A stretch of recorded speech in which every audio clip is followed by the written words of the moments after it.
Well, because Pentecost is such an incredible holiday, which is also one that's difficult for so many of us to understand, I wanted to do a quick video to hopefully help you understand it a bit better. And so Pentecost actually comes from a Greek word which means 50th. And Pentecost Sunday actually came 50 days after Easter Sunday, the day that Jesus rose from the dead. So Jesus rose from the dead. However, for the next 40 days, he made several appearances before Mary Magdalene, the apostles, and many others. And some of these were just really incredible and miraculous appearances. One in which is where they were coming in from the boat. The apostles were out there all day, couldn't catch a thing, and Jesus was on land and told them to throw the net over one more time. And not only did they make a miraculous catch at that one moment, hundreds of fish, which was amazing in itself, but just the fact that the net didn't even break was another miraculous event itself. Never mind the fact that they were actually able to see Jesus in physical form. Jesus also appeared, the first time he appeared before the apostles was when Thomas was not with them, and Thomas did not believe him, and that is actually where the saying doubting Thomas came from. And he said he wasn't going to believe unless he got to feel the wounds himself. He got to feel his hands and his side and to confirm that it really was Jesus. And sure enough, in fact, Jesus reappeared before Thomas and the disciples, and Thomas was able to touch his side and confirm that it really was him. And then the final appearance was on Mount Olives, and that was actually when Jesus ascended into heaven. And before then, Jesus told them to go to Jerusalem and prepare, because he was going to be sending the Holy Spirit.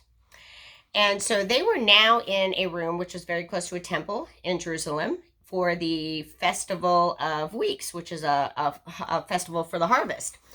And there was approximately 120 other followers in this room. And suddenly, and this isn't a closed room, and suddenly this just massive wind comes through and fire engulfs the apostles, and they suddenly were able to speak in tongues. And now what that means is, speaking in tongues this is an event from people are from all around, all different languages are there. So when they were speaking in tongues, they were actually speaking in some type of a universal language. Somehow every single one of them were able to understand exactly what they were saying, which was pretty incredible. So not only was this just a supernatural event between the wind coming through, the fire, and them speaking in tongues, it was actually considered the rebirth of the church, because they actually brought in that day 3,000 new members, because that were wanting to be baptized, or that were actually baptized because of just what an event it was. And so not only is it a miraculous event in itself of biblical times, it's one that we should all really cherish, because the gift of the Holy Spirit was not just sent for the apostles. The gift of the Holy Spirit is for every single one of us. We have all received the gift of the Holy Spirit. We all need to learn how to tap into it, learn how to pray and meditate, or just have that silence time. And it really is complex, because I'm still learning about it, honestly, and I've had so many profound experiences which I didn't even realize were actually the Holy Spirit, but the more I learn, I realize that's what it was. And so it really is amazing to know that we are never ever alone. God is always with us.